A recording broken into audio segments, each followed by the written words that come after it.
70s 60s کی بھی parties موجود ہیں, لیفٹ کی ریجنل پارٹیز بھی موجود ہیں.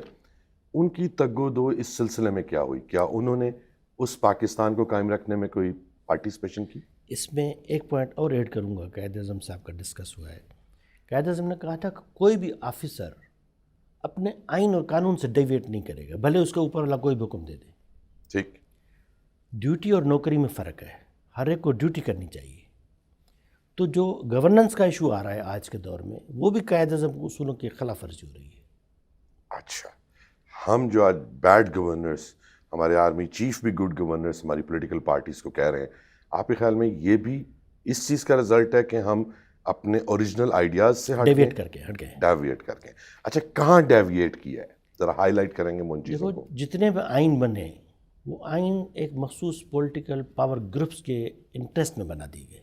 جتنے بھی آپ کا 1956 73 کا 60s اینڈ 73. جی ہاں سر, 73 کے آئین میں صوبہ خود مختاری کے ایشو پر بھٹو سے میرا اختلاف ہوا تھا. ٹھیک. ٹھیک ہے نا. عرض یہ ہے کہ تمام پولیٹیکل پارٹیز کا آپ نے کوشچن کیا, ہم وہاں سے آ جاتے ہیں. ٹھیک ہے. کیا تمام پولیٹیکل پارٹیز پر اگر نظر ڈالیں تو کس کلاس کی نمائندگی کرتی ہیں؟ جاگیردار کی کرتی ہیں, سرمایہ دار کی کرتی ہیں, مزدور کی کرتی ہیں, مڈل کلاس کی کرتی ہیں, کس کی کرتی ہیں؟ مسلم لیگ شروع سے اس وقت کے پاور گروپس کی پولیٹیکل پارٹی تھی. آپ کا مطلب پاکستان مسلم لیگ کی؟ جی ہاں. ٹھیک. مسلم لیگ 46 تک پنجاب میں یونینسٹ پارٹی تھی, اور مسلم لیگ پاکستان میں شامل ہونے کو تیار نہیں تھی 1946 مارچ تک. جب انٹرنیشنل پریشر آیا امریکہ اور برٹش کا, اور پنجاب کا پرائم منسٹر سر سکندر لندن گیا, ہلالی فیملی نے انفلوئنس ڈالا, اس کے بعد مسلم لیگ نے ریکویسٹ کی اور 40 کی قرارداد کو امینڈ کر کے 46 کی قرارداد بنائی اور پاکستان میں شامل ہونے کی تیاری کی. کیا امینڈمنٹ تھی؟ وہ امینڈمنٹ یہ تھی کہ یہ فیڈرل گورنمنٹ ہوگی, اور جو 40 کی قرارداد میں 4 فیڈریٹنگ یونٹس ہیں, یہ آزاد خود مختار ریاستیں لفظ لکھا ہوا ہے, یہ ریاستوں کو لفظ ہٹا دیں. یعنی 40 کا ریزولوشن ایکچولی کنفیڈرل اسٹیٹ بناتا ہے. اچھا. اور 46 کا فیڈرل ڈیموکریٹک اسٹیٹ جسے آپ ڈیموکریٹک اسٹیٹ کہ 40 کا ریزولوشن پاکستان کو ایک ڈیموکریٹک پاکستان بنا رہا تھا.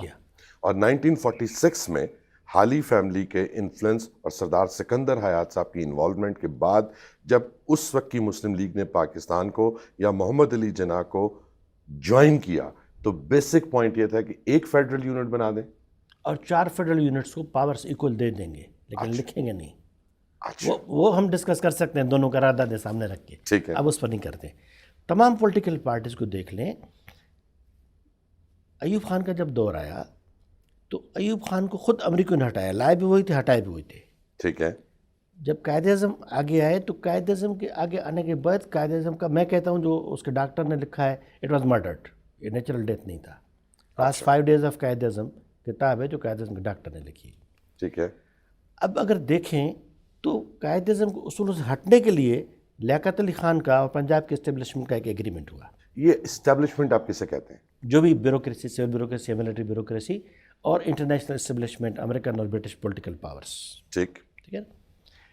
کوئی بھی فیصلہ پاکستان بننے سے لے کے آج تک لوکل لیڈرشپ کر نہیں پاتی ہے. آپ کیا سمجھتے ہیں کہ لوکل لیڈرشپ انکیپیبل ہے؟ نہیں, ویژنری نہیں ہے؟ نہیں. ایون قائد اعظم محمد علی جناح برٹش انٹیلیجنس کے پریشر میں مجبور ہو کے انہوں نے ABC پلان چھوڑ دیا تھا. اگر ABC پلان نہیں چھوڑتا ہو تو ہندوستان کے مسلمانوں کو اتنے رائٹس ہوتے جتنے آج ہمارے پاس ہیں. اچھا. قائد اعظم محمد علی جناح نے کمپرومائز کر کے پاکستان کی لبریشن کا فیصلہ کیا. مجبوری تھی, کوئی راستہ نہیں تھا. ٹھیک ہے. اب بن گیا. بننے کے بعد جو اس کا خواب تھا, جس طرح پاکستان ہونا چاہیے تھا, ایک سوشل پروگریسو, خوشحال, جسٹس, ایکویلٹی, وہ کہیں بھی نظر نہیں آتی. جو پولیٹیکل پارٹیز بنی وہ ہمیں ورثے میں ملی. ٹھیک ہے. اب دیکھیں جو چینجز. یہاں ایک پوائنٹ میں آپ سے اس کو بھی ہمارے ناظرین کے لیے ایکسپلین کرتے چلیں. آپ نے کہا کہ سوشل ایکویلٹی نہیں ہے, جسٹس کی ڈسپنسیشن نہیں ہے, فنڈامنٹل رائٹس پبلک کے پاس نہیں ہے. کیا یہ ساری چیزیں دینا پولیٹیکل پارٹیز کی ذمہ داری نہیں تھی اس کے ساتھ پاکستان بن جانے کے بعد؟ اس کے ساتھ ساتھ اگر لیڈرشپ کیپیبل نہیں ہے, اس کی صلاحیت نہیں ہے, تو بیوروکریسی اس کو اپنی مرضی سے چلاتی ہے. یہ بڑا آپ نے امپورٹنٹ پوائنٹ بتایا کہ کوئی بھی پولیٹیکل پارٹی ہو، ہم جنرلی ٹیلی ویژنس پہ ہم جب بھی بات کرتے ہیں پولیٹیکل پارٹیز کی بات کرتے ہیں، لیکن اگر پارٹی کا لیڈر کیپیبل نہیں ہے تو وہ ڈیلیور نہیں کر سکے گا اور بیوروکریسی اسے چلائے گی. Capacity of the leadership, statesman جو اسپرٹ ہوتا ہے وہ دیکھا جاتا ہے کہ لیڈر ڈیلیور کر سکتا ہے یا نہیں کر سکتا ہے، اس کے اندر خود صلاحیت ہے یا نہیں ہے. ٹھیک ہے نا. اب سوال یہ ہے کہ پنجاب کے اندر لیفٹ کی موومنٹس تھیں، ایجیٹیشنس تھیں، لیبر کی یونینیں تھیں، مارشل لگ گیا 58 میں. 58 سے 68 تک کا جو پیریڈ ہے ہم ہمیشہ مارشل کے خلاف ہیں. ٹھیک ہے. لیکن ہم کمپیرین اگر کر لیں کہ ایوب خان کا پیریڈ، ضیاء الحق کا پیریڈ، بھٹو کا پیریڈ، اس کے درمیان لوگوں کو کیا ملا، پبلک کا شعور کیا ہوا، ان کو انڈسٹری کون سی ملی، کون سا کلاس ڈیولپ ہوا، تو ہم ایکچولی اسٹڈی کرتے ہیں ڈیکیڈ میں کہ 1907 میں کیا ہوا، 17 میں کیا ہوا، 27 میں کیا ہوا. ٹھیک ہے. 37 میں برٹش پارلیمنٹ ایکٹ نے لوکل لیڈرشپ اگر ہم پہلے دو مارشل لاز کی طرف آ جائیں. I am coming to the point. Okay. تو ورلڈ ہسٹری اور سب کانٹیننٹ ہسٹری کو ملا کے میں سمپل بات کر رہا ہوں کہ 36 میں ایک برٹش پارلیمنٹ ایکٹ پاس ہوا نا. ٹھیک. پہلے گورنمنٹ یہاں بنی، 37 میں گورنمنٹ بن گئی، 47 میں پاکستان آزاد ہو گیا، بن گیا. 57 مارشل لا تھا، تیاری تھی. 67 ایوب خان گیا، 77 بھٹو گیا، 87 میں جونو جو گیا، بینظیر کا آنے کا پیریڈ شروع ہوا. تو مارشل لاز کے پیریڈ گیا 30-40 سال، 30-40 سال سول گورنمنٹ کا پیریڈ ہے. ٹھیک ہے. ہم کمپیرین کر کے دیکھتے. ایوب خان کے دور میں PIDC بنی، ٹھیک ہے. انڈسٹریز لگیں. میں اس کو ایوب خان کے دور کو ڈیفینڈ نہیں کر رہا ہوں، لیکن جو حقیقت ہے وہ جو ریئلٹی ہے کہ اس نے ڈیلیور کیا. آپ کے ڈیمز بنے، اس نے ڈیلیور کیا، امن دیا اس نے.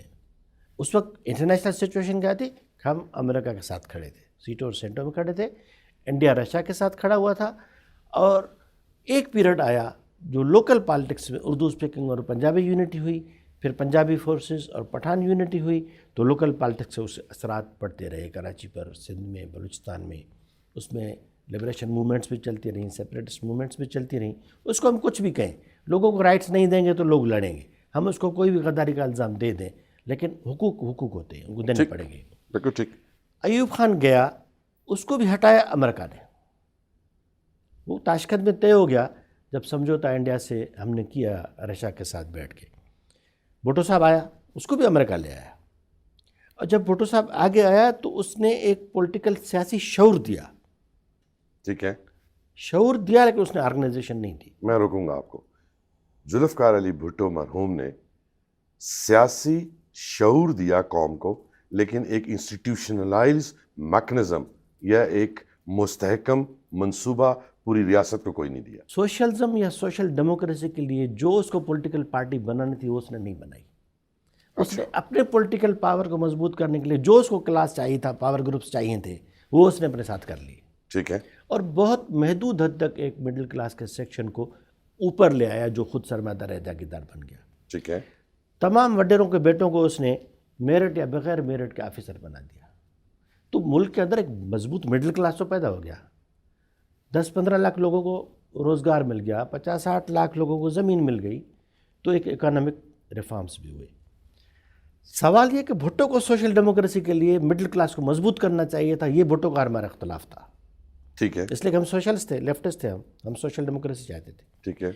دوسرا بھٹو صاحب سے اختلاف ہوا کہ وہ نیشنل رائٹس اس نے نہیں دیے. مثلا سمپل بات کرتا ہوں میں، 51 میں بنگالی زبان قومی زبان کی تحریک چلی اور سندھی زبان قومی زبان، پنجابی زبان قومی زبان. اس وقت ہمارے لوگوں کو، دوستوں کو پھانسیاں ہوئیں، جیل ہوئے، مارے گئے، شہید ہوئے. جب نواز شریف نے جاگ پنجابی جاگ پنجاب نعرہ لگایا اس کو تو کسی نے نہیں لٹکایا. جب نواز شریف نے پنجابی زبان میں رسم الخط شروع کی تو اس کو تو سب نے بلے بلے کہا. اب بھی آج بھی مجھے افسوس ہے سپریم کورٹ کے فیصلے پر، اردو اور انگریزی ہمارے ملک کی رابطے کی زبانیں تو ہیں. کیا پنجابی قومی زبان نہیں ہے؟ کیا پشتو کو آپ کیا کہیں گے؟ پشتو بولنے والے لاکھوں کروڑوں لوگ ہیں، وہ ہمارے ملک کا حصہ نہیں ہے، اس کو قومی زبان بنائیں. بلوچی کو، سندھی کو، سرائکی کو، کشمیری زبان کو، گلگتی کو. یہ ہمارے دوسرے ملکوں میں دیکھیں، انڈیا میں 40 زبانیں قومی زبانیں ہیں. انڈیا میں سندھ صوبہ نہیں ہے، سندھی زبان وہاں قومی زبان ہے. پنجابی زبان انڈیا کی قومی زبان ہے. یہ ڈاکٹر صاحب امریکہ میں دیکھیں، یورپ میں دیکھیں. امپورٹنٹ پوائنٹ یہ ریز کر دیا ہے انڈیا نے 1937 میں ان سب کو ڈکلیئر کیا تھا. انڈیا میں 37 میں 14 زبانوں کو کیا تھا. اوکے. ہندی اور انگریزی کو انہوں نے کوآرڈینیشن لینگویج کیا تھا. اوکے. باقی انہوں نے نیشنل لینگویجز کیا تھا اور ہر زبان اور کلچر کو ڈیولپ کیا تھا. ڈاکٹر صاحب کی گفتگو تو خیر پوری گفتگو ہی بڑی امپورٹنٹ ہے. یہ ایک بڑا امپورٹنٹ پوائنٹ ہے کہ پاکستان کے اندر جتنی لنگوسٹک ہیں، پختون ہیں، بلوچی ہیں، کشمیری ہیں، پنجابی ہیں، پٹھان ہیں اور بھی ہیں، سرائکی ہیں، اگر ہم ان تمام زبانوں کو نیشنل لینگویج کا اسٹیٹس دے دیں، اردو اور انگلش کو ہم ایک کورسپونڈنگ لینگویج کا اسٹیٹس دے دیں، ہمارے مسائل بڑے آسانی سے حل ہو سکتے ہیں. ڈاکٹر صاحب اگر یہ کام کیا جائے تو یہ جو صوبوں کی بات ہوتی ہے کیا ہم اس کو بھی روک سکتے ہیں؟ ہمارے لوگ تاریخ سے سیکھتے نہیں ہیں. جب 1 یونٹ بنایا گیا تھا اور یحییٰ خان کو 1 یونٹ توڑنا پڑا. 1 یونٹ کے خلاف تحریک تھی جو بنگلہ دیش کی آزادی میں تبدیل ہو گئی. 1 یونٹ کے خلاف تحریک تھی جو سندھ میں جے سندھ تحریک کو جنم دیا، بلوچستان میں BSO آگے آئی، صوبے سرحد میں پختونخوا میں پختون فیڈریشن بنی اور ریئیکشن میں پنجاب میں پنجابی اسٹوڈنٹس آرگنائزیشن بنی. ٹھیک. بنیادی سوال جو یہ ہے کہ آپ ریئلٹی کو تسلیم کریں. ایک کرائم ہے، لاکھوں سالوں سے تسلیم کریں کہ ایک کرائم ہے، ٹھیک ہے نا. آپ اس کو ریگولرائز کریں، اسٹیٹ کا کام ہے اس کو ریگولرائز کریں، اس کا حل نکالیں، خود فیصلے نہیں کریں. مرض جو ہے اس کو اگر آپ ڈائگنائز نہیں کریں گے اور اپنے فیصلے تھوپیں گے تو نہیں چلے گا. ٹھیک ہے. یحییٰ خان مجبور ہو گیا تھا 1 یونٹ توڑے اور یہ 4 federating unit as per constitution in 40 کے ریزولوشن کی بنیاد پر یحییٰ خان نے اس کو قبول کیا. آج دوبارہ یہ ڈسکشن ہو رہا ہے کہ 20 صوبے بناؤ، 6 بناؤ، 24 بناؤ. اب نہیں بنا سکتے. 4 فیڈریٹنگ یونٹس ہیں، انہوں نے مل کے پاکستان بنایا تھا. ٹھیک ہے. پھر ریفرنڈم کرو کہ پاکستان رہنا ہے نہیں رہنا ہے. رائٹ. اب سوال یہ ہے، یہ بنیادی سوال نہیں ہے صوبے بناؤ. سوال یہ ہے کہ جتنے کلچر ہیں، زبانیں ہیں، لینگویجز ہیں، وہ ایک ضلع میں ہو یا ایک ٹاؤن میں ہو، کیلاش قبیلہ ہو 2000 کا، اس کو بھی آپ کو رائٹ دینا ہے. بالکل ٹھیک ہے. پاکستان میں ضرورت اس بات کی ہے کہ پولیٹیکل پاور کو ڈسٹرکٹ، ٹاؤن، ولیج لیول پر ڈیوالو کریں. اس کی ضرورت نہیں ہے آپ 50 صوبے بنا دیں. آپ کہہ دیں ایڈمنسٹریشن بنیاد پر بنا رہے ہیں، MQM کہیں گے اردو کے بنیاد پر بناؤ، ہزارہ کہیں گے ہماری زبان پر بناؤ. نو. پولیٹیکل پارٹیز کے اندر جو ڈفرنس ہے، ہر ارا جو ہے اس کے اندر ایک مخصوص کلاس کو ڈیولپ کیا گیا. ایوب خان نے اس ملک میں 22 خاندانوں کو، 48 خاندانوں کو ڈیولپ کیا، مینجمنٹ کلاس کو ڈیولپ کیا، انڈسٹری کو ڈیولپ کیا. ٹھیک. ایوب خان کو کیوں ہٹایا گیا؟ پاکستان کو ڈیسٹیبلائز کرنے کے لیے. اس کا راستہ کیا بنا؟ پاکستان ڈیسٹیبلائز نہیں ہوا، پاکستان میں سوشل ڈیموکریسی کا بنیاد بن گیا بھٹو. ٹھیک. بھٹو صاحب آیا. بھٹو صاحب نے اگر ایک مضبوط مڈل کلاس ملک کے اندر پیدا کیا، انٹرنیشنلی اس کا کلیش ہو گیا. ٹھیک ہے. بھٹو کو اگر یہ کہہ دیں کہ سپریم کورٹ نے آرڈر دیا، ضیاء الحق نے مارا، میں نہیں مانتا.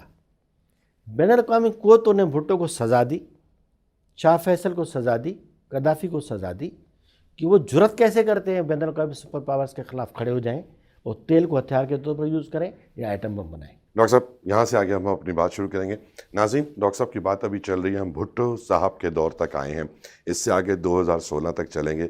ہمارے آج کے پروگرام کا بیسک جو ٹاپک ہے وہ ہمارا پولیٹیکل سسٹم. کیا یہ پولیٹیکل سسٹم ریاست پاکستان کو اقوام عالم میں ایک سوورن اسٹیٹ کے طور پر، ایک خود مختار قوم کے طور پر کھڑا کر سکتا ہے یا نہیں؟ حاضر ہوتے ہیں ایک شارٹ بریک کے بعد.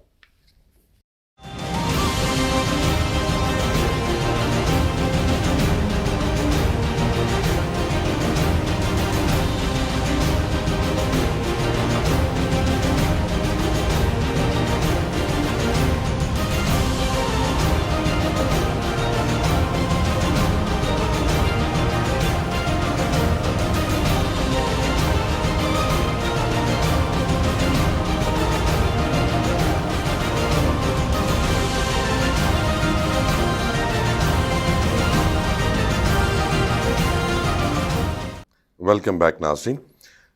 آج کے پروگرام میں ہم بات کر رہے ہیں، ہمارے پاس بڑے رسپیکٹیبل گیسٹ ڈاکٹر امر لال صاحب موجود ہیں. بریک پہ جانے سے پہلے ہم ذوالفقار علی بھٹو صاحب کے دور تک آئے تھے اور بڑی امپورٹنٹ انہوں نے 2 باتیں کہیں جس کو میں صرف ہائی لائٹ کرتا چلوں کہ ذوالفقار علی بھٹو صاحب ہماری انٹرنل سازشوں کا شکار ہوئے. انہوں نے کہا نہیں، میں نہیں مانتا، یہ انٹرنیشنل پاورز کا گیم تھا جو وہ یہاں پر نیشنلزم کو، یا جسے ہم کہتے ہیں مڈل کلاس کو، امپاور کر رہے تھے. ایوب صاحب، ان کو بھی انہوں نے کہا کہ انٹرنیشنل قوتوں نے ہٹایا، کیونکہ انہوں نے بھی ترقی کے بہت سارے راستے پاکستان میں کھولے تھے۔ تیسری امپورٹنٹ بات بریک پہ جانے سے پہلے ہم نے کی، پاکستان کی تمام لینگویجز کو، وہ چاہے 2000 3000 10,000 کا قبیلہ ہو، اگر ہم تمام لینگویجز کو نیشنل لینگویج کا سٹیٹس دے دیں، اردو اور انگلش کو کورسپونڈنگ یا انٹرنیشنلی انٹریکٹنگ لینگویج کا سٹیٹس دے دیں، ہمارے بہت سارے مسائل ختم ہو جاتے ہیں۔ ڈاکٹر صاحب، بھٹو کے بعد کے ٹائم پہ آتے ہیں، ضیاء صاحب کا پیریڈ شروع ہو گیا، جنرل ضیاء مرحوم کا پریزیڈنٹ رہے، بے نظیر بھی آئیں چلی گئیں، نواز شریف صاحب آئے چلے گئے، پھر بے نظیر آئیں چلی گئیں، نواز شریف صاحب پھر آئے، بلکہ 2016 تک آتے ہیں۔ میں آنا چاہوں گا تھوڑا سا آپ کی ماشاءاللہ آپ کی اسٹڈیز کو، آپ کا سیاست کے اندر جتنا رول رہا اس کو دیکھتے ہوئے، بنیادی خامیاں ہمارے سیاسی ڈھانچے کی آج کے دور میں، یہاں سے ذرا کہ کن کن چیزوں کو ہمیں ریکٹیفائی کرنا ہے۔ دیکھو، ہم اپنے ڈھانچے پر جب آتے ہیں، ہوتا کیا ہے، تمام جنگیں امریکہ نے کروائیں۔ ٹھیک، امریکہ جنگیں اس لیے کرواتا تھا کہ انڈیا کو پریشر کر کے اور انڈیا کو رشین کیمپ سے نکال کے اپنے ساتھ کھڑا کر دے، جس میں ابھی وہ کامیاب ہو گئے۔ اچھا، اس کا مطلب ہے 65 سے پاکستان کی جو انڈیا رائیولری کا ایک کانسیپٹ موجود ہے، جو پاکستان انڈیا کے اگینسٹ چلتا رہا، وہ اس لیے کہ وہ رشیا سے الگ ہو کے امریکن کیمپ میں جائے۔ 48 سے جب کشمیر کا ایشو ہوا، جب ہم نے کشمیر میں انٹروین کیا، لوکل لشکروں نے کیا، اس وقت بھی جب کشمیر پاکستان کو دینے کا فیصلہ ہوا اور نہیں مانا گیا، انٹرنیشنل اسٹیبلشمنٹ نہیں مانا، انڈیا کی بات نہیں ہے، انٹرنیشنل اسٹیبلشمنٹ نہیں مانا، انہوں نے یہ طے کیا کہ وہ جھگڑا موجود رہے، ورنہ وہ چاہتے تھے کہ پاکستان کا گورنر جنرل امریکی یا برٹش کا نمائندہ رہے، جو ہم نے نہیں مانا تھا۔ ٹھیک ہے، پرائمری کارگل کی جنگ ہو یا 71 کی ہو یا 65 کی ہو، ٹھیک ہے، سارے جنگیں بین الاقوامی طاقتوں نے کروائیں۔ اس کے اثرات یا جو پولیٹیکل لیڈرشپ آگے آئی، وہ بین الاقوامی دباؤ کے نتیجے میں شوکت ترین کیا تھا، ہمارا آرمی چیف ایئرپورٹ پہ کھڑا ہے اس کو ریسیو کرنے کے لیے۔ واٹ از دس؟ ہماری جو لوکل پالیٹکس ہے اس کے بنیاد پر ہم فیصلے نہیں کرتے، تو یہ ایک پولیٹیکل problem ہے۔ Parties, this is a problem, okay, political parties بھی جو بنی ہیں وہ بین الاقوامی دباؤ کے نتیجے میں ہم بناتے ہیں۔ اب طالبان کو کس نے آگے لایا؟ جب ضیاء الحق انٹرنیشنل پالیٹکس کا پارٹ بنے رشیا کے خلاف، تو وہ مولوی حضرات جو شریف آدمی دیہات میں گاؤں میں روٹی جمع کر کے بچوں کو پڑھاتے تھے، غریبوں کو، ان کو کلیکشن کو فور گن اور پاور مل گیا پولیٹیکل، اور وہ ہمارے ملک کے رکھوالے بن گئے، اور آج وہ پھر کنسپیرسی کریں ہمارے خلاف۔ تو بین الاقوامی سیاست کے جو اثرات ہیں وہ بہت گہرے ہیں، پولیٹیکل پارٹیز پر بھی، سوسائٹی پر بھی، اچھا، ایسی اکانومی پر بھی۔ ایسی بڑی خوبصورت آپ نے بات کی، پولیٹیکل پارٹیز پہ بھی، لوکل ریالٹیز گراؤنڈ عوام کے اوپر بھی، اور اکانومی کے اوپر بھی۔ آپ کے خیال میں اس وقت ہمارا جو پولیٹیکل نظام ہے، کیا چینجز اس میں ہونے چاہیے؟ کس قسم کے ہمیں لیڈر چاہیے؟ کیا ڈائریکشن ہونی چاہیے پاکستان کی؟ میں اس کے سے پہلے آتا ہوں بھٹو کو، جہاں ہم نے چھوڑا ہے۔ اوکے، بھٹو صاحب کی پھانسی سے پہلے ضیاء الحق نے پاکستان کے بائیں بازو کے لوگوں کو جیلوں میں ڈال دیا۔ ٹھیک ہے، میں 8 سال جیل میں رہا، 78 سے 85 تک، اچھا، 7 سال۔ ضیاء الحق نے پہلے تو وہ کیسز میرے ختم کیے تھے جو بھٹو نے میرے اوپر بنائے تھے، ٹھیک ہے، پھر جب ہم اینٹی مارشل لا ہوئے تو ضیاء الحق نے کیس بنا دیا، اور ہم سے ٹاکس ہوئے کہ آپ لوگ بھٹو کی نگیٹو چیزوں کو اجاگر کرو، پازیٹیو چیزوں کو سپورٹ کرو، ہم آپ کو ریلیز کرتے ہیں، گورنمنٹ سپورٹ کرتی ہے۔ ہم نے نہیں مانا، ٹھیک ہے، ہم نے کہا بھٹو کی پھانسی غلط ہے، جیل میں رہے، ٹاکس چلتے رہے۔ سوال یہ ہے کہ ضیاء الحق نے اپنے پیریڈ کے اندر بین الاقوامی امپیریلزم کے ساتھ ایک گٹھ جوڑ کیا، ٹھیک ہے، اس کے اثرات کلیشن کو کلچر اور مولوی صاحبان اور جو بھی چیزیں سامنے، اس پہ بات نہیں کرنا چاہتا۔ بھٹو صاحب ایک لیجنڈری تھے، ایک اپنے اثرات سیاسی شعور کے چھوڑ گئے، ایک کلاس پیدا کر کے چلے گئے۔ ٹھیک، اب اسے آگے آ جاتے ہیں مشرف کے دور پر۔ مشرف بھی بین الاقوامی کنسپیرسی کے پارٹ کے طور پر آگے آیا۔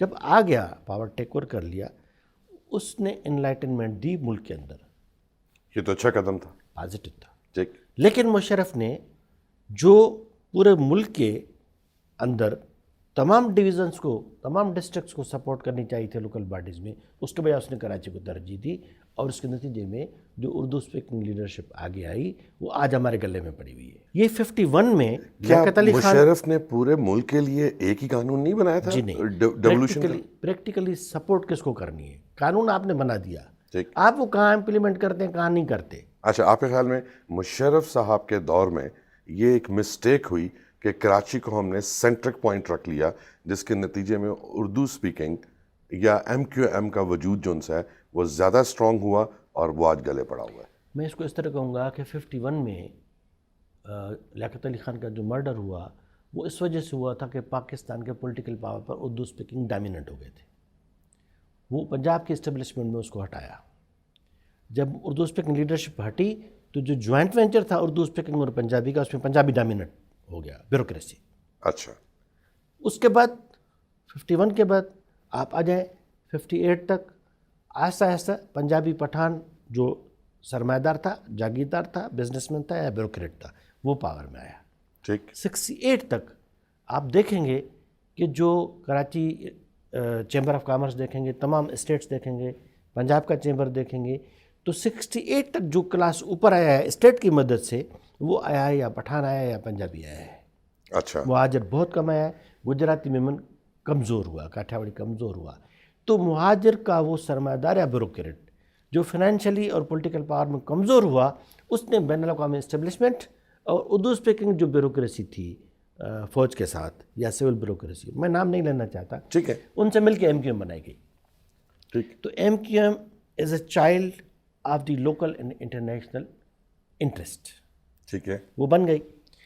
بننے کے بعد کیا وہ لوکل اسٹیبلشمنٹ اور لوکل انٹرسٹ کے تحت کام کرتی رہی یا اس سے اوپر اس کے انٹرسٹ چینج ہو گئے کہ کراچی کو سیپریٹ اسٹیٹ بنا دیں؟ وہ انڈیا اور امریکہ کے پولیٹیکل انٹرسٹ میں چلی گئی.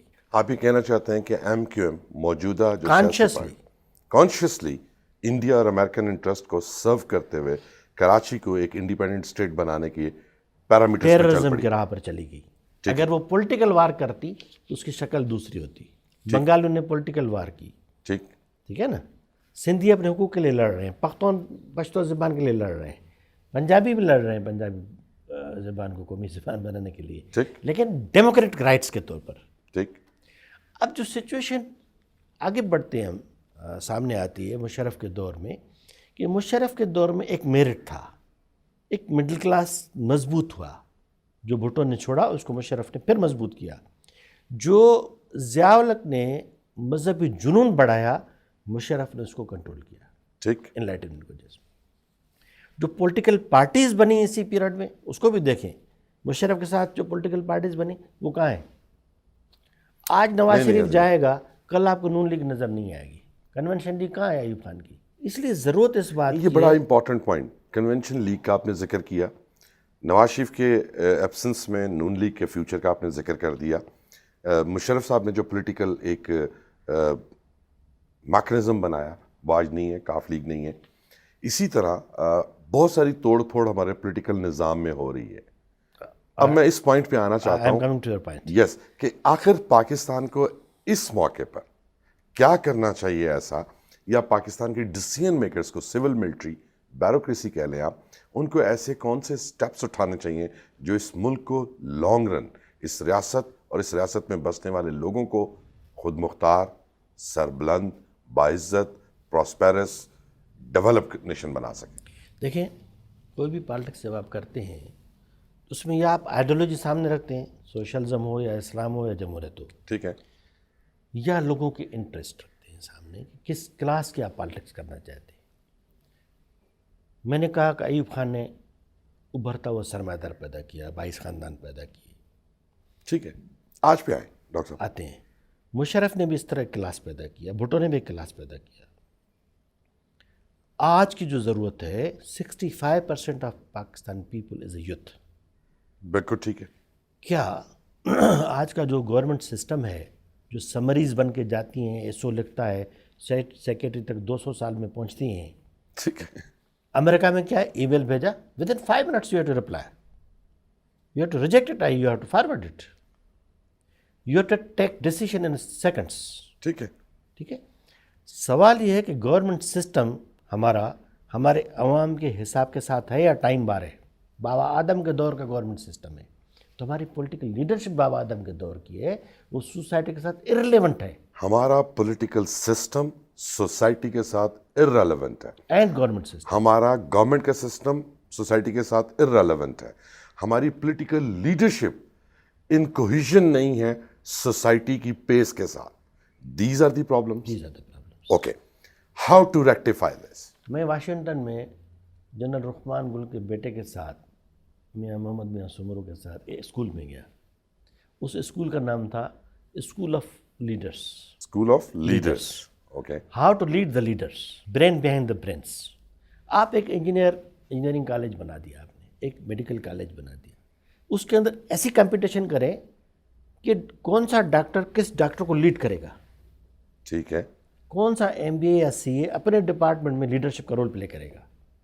اسی طرح پولیٹیکل ورکر بھی سوسائٹی سے جو پیدا ہوتا ہے پروسیس میں ہونا کیا چاہیے کہ تمام یونیورسٹی میں ڈپارٹمنٹ وائز الیکشنس ہوتے, تمام گاؤں میں ہوتے, نئی لیڈرشپ ابھرتی, ان کی کمپٹیشن ہوتی, ان لیڈرس میں سے نئے لیڈرس ڈیولپ ہو کے سوسائٹی میں آگے آتے.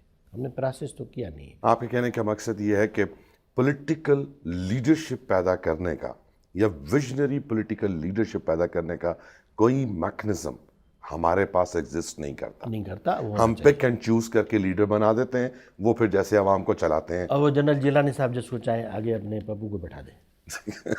اچھا چلیے, آپ نے ان کا ذکر دے دیا, باقی ساری پارٹیز کا بھی آپ اگر ذکر کریں, ایون پاکستان پیپلز پارٹی. ایوب خان نے بٹھایا بھٹو کو. میں اسی لیے کہتا تھا کیونکہ آپ بھٹو, بے نظیر بھٹو کے ساتھ بھی کام کرتے رہے. میں نے کہا بہت بڑا فرق ہے بھٹو میں, بے نظیر میں, اور زرداری میں, اور بلاول میں. بالکل ٹھیک ہے. نہیں, میں اپنے پوائنٹ پہ ہی رہنا چاہتا ہوں. بڑے اچھے ہم ٹرن پہ ہیں. ہمارے پاس میکنزم نہیں ہے. اس میکنزم کو کریٹ کرنے کے لیے کن لوگوں کی رسپانسبلٹی ہے جو پوری نہیں ہو رہی؟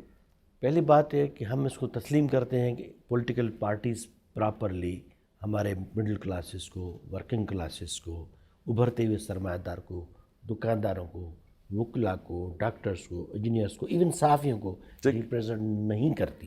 خریدتی ہیں, بہانہ کرتی ہیں, ریپرزینٹ نہیں کرتی. بڑی خوبصورت بات کی آپ. تو ہمیں یہ سارے جو کلاسز ہیں, پیزنٹری سے لے کے ابھرتے ہوئے سرمایہ دار تک, تمام چیمبر سے, تمام انڈسٹریل اسٹیٹ سے, شاپ کیپرس, کیوں نہیں ہم بورڈ بناتے؟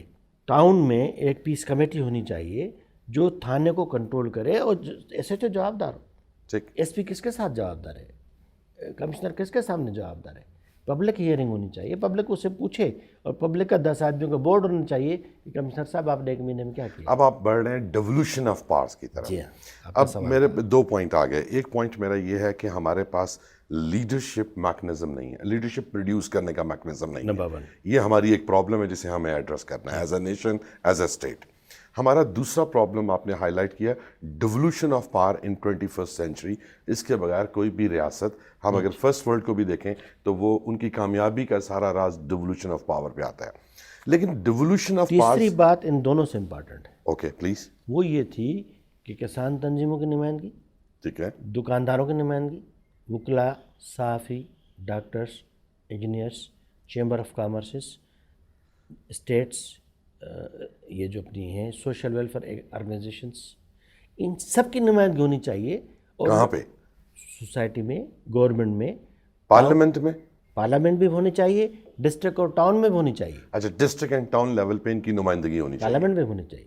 ٹھیک ہے. آپ نے کہا کہ ڈیولوشن آف پاورز کی, وہ دوسرے پوائنٹ سے ہی جڑا ہوا یہ پوائنٹ کا کہ ہماری تمام پرومیننٹ سیگمنٹس آف سوسائٹی کی ریپرزنٹیشن لوکل گورنمنٹ میں بھی ہونی چاہیے اور ان کی پارلیمنٹ میں بھی ہونی چاہیے. آپ کا کوشچن تھا پولیٹیکل پارٹیز, کون سی پولیٹیکل پارٹی کس کلاس کو ریپرزینٹ کرتی ہے. ٹھیک ہے, یہ بڑا امپورٹنٹ ہے. اب پیپلز پارٹی مڈل کلاس کی پارٹی تھی, قابض پر جاگیردار سرمایہ دار طبقہ ہو گیا. ٹھیک ہے. نون لیگ پنجاب کے کمرشل کلاس کی پولیٹیکل پارٹی تھی, لیکن اس نے کمرشل کلاس کو باہر رکھا ہوا, اس کے ساتھ اس کا نہیں بن رہا, نہ سرمایہ دار کے ساتھ نہ اس کے ساتھ.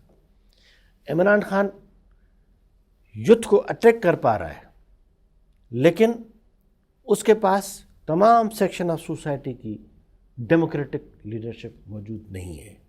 یہ بڑا امپورٹنٹ بات آپ نے کی ہے کہ عمران خان پاکستان کی یوتھ کو اٹریکٹ تو کر پا رہے ہیں, لیکن تمام سیگمنٹس آف سوسائٹی کی ڈیموکریٹک فارم ان کی پارٹی میں موجود نہیں ہے یا ریپرزنٹیشن موجود نہیں ہے. ان کی سینٹرل جو لیڈرشپ ہے، سینٹرل کمیٹی ہے، وہ چوز والے حساب سے بنی ہوئی ہے، یہ سر نو سر والے حساب سے. ٹھیک ہے. وہ باقاعدے ہر ٹاؤن سے لیبر یونین اس میں شامل ہو، بار ایسوسیشن شامل ہو، چھوٹے وڈیروں کی تنظیمیں سندھ میں، پنجاب میں آباد گار ایسوسیشن سے وہ شامل ہوں. تو جو سمجھیں کہ ہماری گورنمنٹ ہے اور وہ پالیسیز امپلیمنٹ کریں، یہ نہ سمجھیں کہ صرف بیوروکریسی کی ہے. پبلک بھی جوابدار ہونی چاہیے اور پبلک پالیسی میکنگ میں شامل ہونی چاہیے. یہ تو بڑی آپ ideal, this is what is a democratic state, یا جسے ہم کہہ لیں کہ ایک سوشل ویلفیئر اسٹیٹ کی جس کی ہم بات کرتے ہیں، وہ بھی یہی ہے. سوشل ڈیموکریٹک اسٹیٹ پاکستان بن سکتا ہے جس کا قائد اعظم نے خواب دیکھا تھا. اگر اس پر آپ قائم رہتے تو 68-78 تک یہ ملک برازیل سے، چائنا سے آگے چلا جاتا. ڈاکٹر صاحب ہمارے پاس اب ہم بڑھ رہے ہیں پروگرام کے اینڈ کی طرف. آپ کی کچھ باتیں تو میں نے ریپیٹ بھی کی ساتھ. میں کہوں گا کہ آخر میں اگر آپ ہمیں 1 2 3 4 5 کہ یہ وہ چینجز ہیں جو ہمیں چاہیے ان ایگزیکٹو بریف سمری کے اندر، what are the changes we are looking for to become sovereign developed and progressive country. سب سے پہلے جو امپورٹنٹ چیز ہے کہ بین الاقوامی ڈکٹیشن کے بغیر ہم چل نہیں سکتے. ٹھیک ہے. وہ ہم ضرور لیں، لیکن سوال ایک national interest is the first. ٹھیک ہے. اس کے لیے پہلی چیز جو ہے، ہمارے پاس ایٹم موجود ہے، سیکیورٹی ایشو ہمارا سیٹل ڈاؤن ہے. ٹھیک ہے. اس پر جتنا بھی آپ خرچ کریں نہ کریں، دیٹس یور، میں اس پہ بات نہیں کرنا چاہتا، وہ آلریڈی سیٹل ڈاؤن ہے. رشیا کو 12,000 ایٹم بم نہیں بچا سکتے تھے، یو ایس ایس آر ٹوٹ گیا تھا، وہاں کے لوگوں نے ملک توڑ دیا. آپ کو 200 ایٹم بم نہیں بچا سکتے، آپ بھلے 12,000 ایٹم بم بنا دو. ہماری اکانومی اگر ڈیولپ ہوگی، ہمارے اگر ہیومن ریسورسز ڈیولپ ہوں گے، ٹھیک ہے. ہماری اگر ایکسپورٹ بڑھے گی، ہم اگر پراپر لیڈرشپ پراپر پلیس پر لے آئیں گے، تو یہ ملک اگلے 10 سال میں چائنا سے آگے جا سکتا ہے. میں یہی کہوں گا ڈاکٹر صاحب آپ کی اس بات پہ کہ خدا کرے کہ ہماری یہ سمت درست ہو. ہمارا سمندر گندا پانی جاتا ہے، ہمارے آدھی فشریز مر جاتی ہے، ہمارے نیوی کے جہاز خراب ہو جاتے ہیں. 7 ارب ڈالر ہم فشریز سے کما سکتے ہیں سالانہ. ہم اگر 1 ارب ڈالر انویسٹمنٹ کریں ایگریکلچر پر تو ہم 3 ارب ڈالر کی ایگریکلچر ایکسپورٹ کر سکتے ہیں. سوات میں پیچ پیدا ہوتا ہے، آدھا ضائع ہو جاتا ہے. سرگودا کا کنو آدھا ضائع ہو جاتا ہے. ہم ایک جہاز ان کو نہیں دیتے کہ ہم باہر بھیج سکیں سامان. اچھا، یہ پروگرام کے آخر میں بھی آپ نے بڑا ٹچی پوائنٹ ڈاکٹر صاحب چھیڑ دیا کہ ہماری جو ویجیٹیبل اینڈ فروٹ یا فلاورز کو بھی لے لیتے ہیں، ایک تو اس پر ہماری توجہ نہیں، اور اگر ہو بھی تو ہمارے پاس اس کی لاجسٹک کے کیا ایئر کرافٹس موجود ہیں اس وقت؟ توجہ نہیں ہے، ہم فیصلہ نہیں کرتے. ایئر کرافٹس نہیں ہیں. ایئر کرافٹ ارینجمنٹ کرنے میں ٹائم کتنا لگتا ہے؟ نہیں، کیا پاکستان کے پاس ہے؟ موجود ہے. جی اچھا، موجود ہے. سیالکوٹ والوں نے اپنا ایئرپورٹ خود بنایا، ایکسپورٹ اپنی شروع کر دی. بالکل ٹھیک ہے. ٹھیک ہے نا. ریاست کی ناکامی ہے. میں یہ بات کہہ رہا ہوں کہ ریاست، پولیٹیکل پارٹی، لیڈرشپ سب کی ناکامی ہے. بالکل ٹھیک. صرف ملٹری لیڈرشپ نے اپنی سیکیورٹی سسٹم کو ٹھیک رکھا ہوا ہے. ٹھیک ہے. میں یہ کہہ رہا ہوں آپ صرف ہیومن ریسورسز کو ڈیولپ کریں، آپ انڈیا اور بنگلہ دیش سے آگے چلے جائیں گے. آپ کو 10 ارب سے 20 ارب ڈالر صرف ہیومن ریسورسز پر آپ 3 ارب ڈالر خرچ کریں، آپ ہیومن ریسورسز سے کما سکتے ہیں.